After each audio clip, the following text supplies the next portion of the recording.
తప్పనిసరిగా పారదర్శకత ఉండాలా అని రాజ్యాంగ నిబంధనలపైన నమ్మకం ఉన్న వాళ్ళు ఎవరు కూడా ఇటువంటి యొక్క నోటీసులు ఇవ్వరు. గతంలో కూడా ఇట్లా చేసినారు. Somewhere I think it missed out of my sight. అండ్ ఇప్పుడు చూస్తే బాధ కలిగించే అంశం ఏంటంటే సుప్రీంకోర్ట్ ఆఫ్ ఇండియా మొబైల్ లోపలికి పట్టుకొని పోవచ్చు మీరు, ఎక్సెప్టింగ్ ఒక పిటిషనర్స్ కానీ రెస్పాండెంట్స్ కానీ అడ్వకేట్లు కానీ మొబైల్ లోపల తీసుకుపోవచ్చు. లైవ్ టెలికాస్ట్, కాన్స్టిట్యూషనల్ బెంచ్ 5 బెంచ్లు అడ్వకేట్ జడ్జిలు కూర్చునేటువంటి ఒక కాన్స్టిట్యూషనల్ బెంచ్ కూడా మొత్తం లైవ్ టెలికాస్ట్ ఉంటుంది. All high courts live telecast, all legal tribunals live telecast. ఇక్కడ కూర్చొని మనము చెన్నైలో ఉన్నటువంటి ఒక ఎన్సిఎల్టీకి మనము వాళ్లకు మనం అడ్వకేట్లు ఇక్కడి నుంచి ఆర్గ్యూ చేయొచ్చు. అంటే దాంతోపాటుగా ఏ అడ్వకేట్ అయినా వాచ్ చేయొచ్చు. ఇప్పుడు మనం కూడా సుప్రీంకోర్టు యాప్ను డౌన్లోడ్ చేసుకొని మనం కనుక కొట్టి చూసినట్టయితే మొత్తం ప్రతి కోర్టులో జరిగేటువంటి ఒక ప్రొసీడింగ్ అంతా కూడా మనం చూసేటువంటి ఒక వెసులుబాటు కల్పిస్తుంది. ఎందుకు?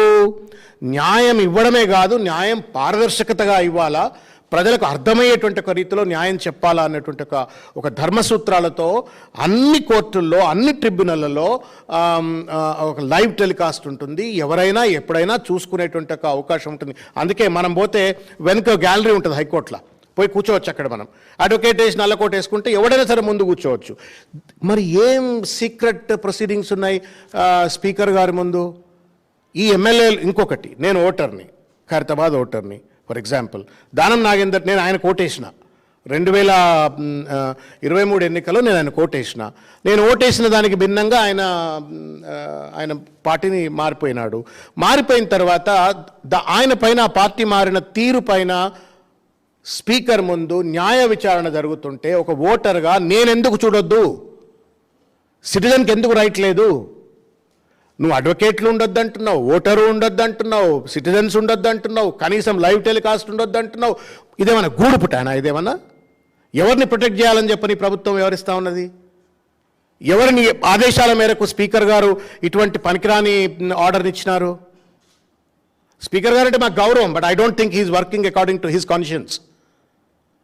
ఆయన రాజ్యాంగ ధర్మం ప్రకారంగా పనిచేస్తలేరు, రేవంత్ రెడ్డి గారి ధర్మం ప్రకారంగా పనిచేస్తున్నట్టుగా ఉంది. ఈ లేఖ ఎందుకు అడుగుతారు, క్రాస్ ఎగ్జామినేషన్ చేస్తారు. ఒట్టి అబద్ధాలు ఆడుతున్నారు, పచ్చి అబద్ధాలు ఆడుతున్నారు. వాళ్ళు పార్టీ మారినటువంటి వాళ్ళు పచ్చి అబద్ధాలు ఆడుతున్నారు. వాళ్ళని బట్టలు ఇప్పేస్తా ఉన్నారు అడ్వకేట్లు, మొత్తం నేకెడ్గా వాళ్ళని బట్టలు ఇప్పేస్తా ఉన్నారు. స్పీకర్ ముందు జరిగినటువంటి ఒక వాదోపవాదాల్లో నీళ్లు నములుతున్నారు, మా సమాధానం చెప్పలేకపోతున్నారు. పిటిషనర్స్ యొక్క అడ్వకేట్స్ మొత్తం బట్టలు దింపేస్తున్నారు. ఈ వ్యవహారం ప్రజలకు తెలియవద్దు అని చెప్పని ఈ కుట్ర, ఈ కుతంత్రం, వాళ్ళు చేసినటువంటి ఒక మోసపూరితమైన పార్టీ మారిన వైఖరిని ఏ రకంగా నగ్నంగా ట్రిబ్యునల్ ముందు నిలబెడుతున్నారు అడ్వకేట్లు అనేటువంటి విషయం ప్రజలకు తెలిస్తే వాళ్ళ పరువు పోతుంది, పార్టీలో చేర్చుకున్నట్టుగా రేవంత్ రెడ్డి పరువు పోతుంది, నగ్న స్వరూపం బయట కనబడుతుంది అని చెప్పని ఇవాళ కుట్రపూరితంగా ఇటువంటి ఒక లేఖ ఇచ్చిండ్రు. ఇదేమన్నా నిజాం జమానా? ఇదేమన్నా నియంత జమానా? ఇదేమన్నా ఏమన్నా మనము ఇరాన్లో, ఇరాక్లో ఎక్కడన్నా ఉన్నామా? ఏమన్నా మనం? డెమోక్రసీ, ఇది temple of democracy is assembly. అది అక్కడ ఈ రకమైనటువంటి ఒక రీతిలో ఒక అడ్డమైనటువంటి ఒక సర్క్యులర్లు పట్టుకొచ్చి వాళ్ళ పారదర్శకత లేకుండా, this is against the constitutional principles of article 19(1)(a). Freedom of speech అంటే freedom of right to know కూడా మనకు తెలుసుకోవాల్సిన హక్కు కూడా కల్పించింది ఆర్టికల్ 14(21). మొత్తం అన్నీ కూడా పొందుపరుస్తూ నేను ఇవాళ ఈ పెద్ద మనిషికి, స్పీకర్ గారికి ఈ లేఖ రాయటమైంది. దయచేసి మీరు ఆ నియంతృత్వ ధోరణితో రాసినటువంటి ఒక బులెటిన్ను విత్డ్రా చేసి మీడియా వాళ్లకు, అడ్వకేట్లకు, ప్రజలకు ఎవరైనా వచ్చి చూడగలిగే ఇంట్రెస్ట్ ఉన్నటువంటి వాళ్ళందరూ కూడా చూసేందుకు ఈ బొంకుతూ దొంగ నాటకాలు ఆడుతున్నటువంటి ఒక పార్టీలు మారిన ఎమ్మెల్యేలు ఏ రకంగా అబద్ధాలు చెప్తారో వాళ్ళకు ఓటేసిన ప్రజలకు తెలియాలా. కాబట్టి దయచేసి ఆ బులెటిన్ను విత్డ్రా చేసుకోవాలని చెప్పని కోరుతున్నాము. అదేవిధంగా లైవ్ స్ట్రీమింగ్కు, అఫీషియల్ రికార్డింగ్కు పర్మిషన్ ఇవ్వాలని చెప్పని కూడా కోరుకుంటూ దీని మినిట్స్ను అన్నిటిని కూడా మొత్తం ప్రజల దృష్టికి తీసుకురావాలా. ఇది ప్రజాస్వామ్యాన్ని కాపాడేందుకు, రాజ్యాంగాన్ని కాపాడేందుకు. ఇది రేవంత్ రెడ్డి సొంత వ్యవహారం కాదు, లేకపోతే స్పీకర్ గారి సొంత వ్యవహారం కాదు. ఇది ప్రజలకు సంబంధించినటువంటిది, రాజ్యాంగానికి ఉల్లంఘనకు సంబంధించినటువంటిది, న్యాయాన్ని అందించేటువంటి ఒక ప్రక్రియ కాబట్టి తప్పనిసరిగా ఇది మీడియా వాళ్లకు అందుబాటులో ఉండే విధంగా వెసులుబాటు కల్పించాలా.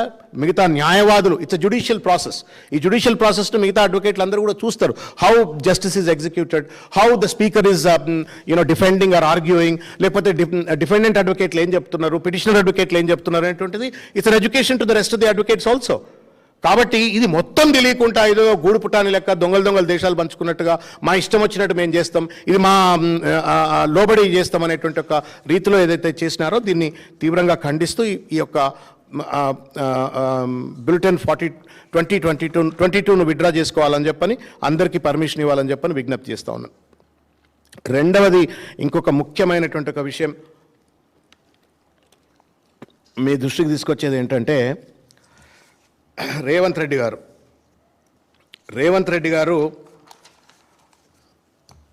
ఇది రేవంత్ రెడ్డి గారి కథ. మొత్తం ఆర్థిక వ్యవస్థ కుదేలైపోయిందండి.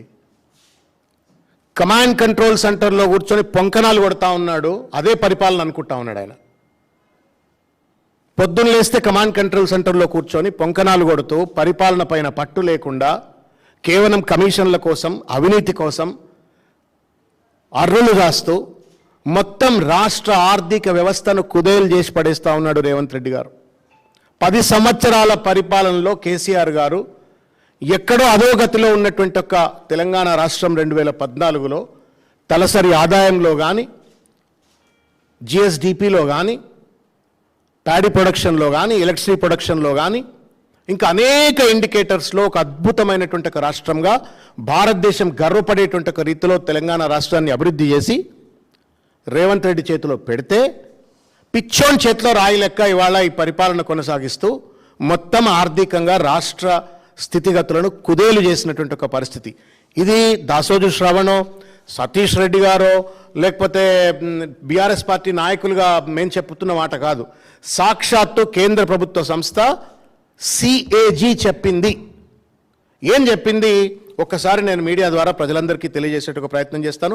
మీరు కూడా దయచేసి, ఇవాళ మభ్య పెడతా ఉన్నాడు, పొద్దున్న లేస్తే బూతులు మాట్లాడుతూ ఉన్నాడు, పొద్దున్న లేస్తే అటెన్షన్ డిఫ్లెక్షన్ టెక్నిక్స్ తోటి ప్రజల యొక్క దృష్టిని మళ్లిస్తూ చిల్లర రాజకీయాల్లో మునిగి తేలుతున్న రేవంత్ రెడ్డి గారి దాష్టికాలని, ఆర్థిక అత్యాచారాలను దయచేసి ప్రజల దృష్టికి తీసుకెళ్లాలని చెప్పి నేను కోరుతా ఉన్నాను.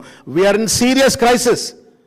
ఒకప్పుడు అద్భుతమైనటువంటి ఆర్థిక ప్రగతితో ముందుకెళ్లిన కేసీఆర్ గారి నేతృత్వంలో రాష్ట్రం ఇవాళ ఆర్థికంగా మొత్తం కూడా కుదేలైపోయింది, అధోగతి పాలైపోయింది. ఒక చిల్లర పరిపాలన అందిస్తూ ఉండడానికి నిదర్శనం నేను మీకు దృష్టికి తీసుకెళ్తా.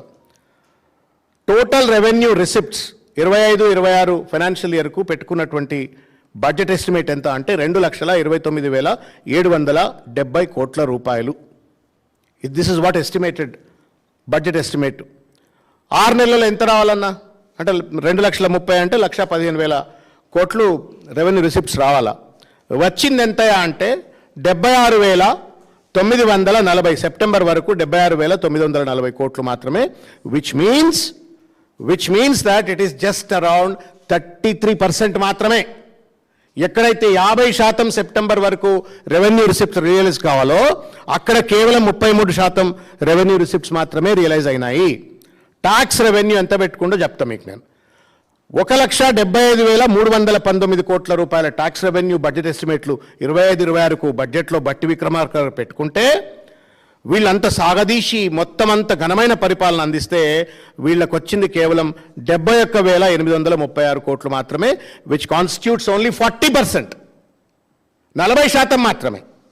జిఎస్టీ 59,704 కోట్ల రూపాయలు పెట్టుకుంటే వీళ్ళు రియలైజ్ అయింది 25,000 కోట్ల రూపాయలు, విచ్ కాన్స్టిట్యూట్స్ 42%.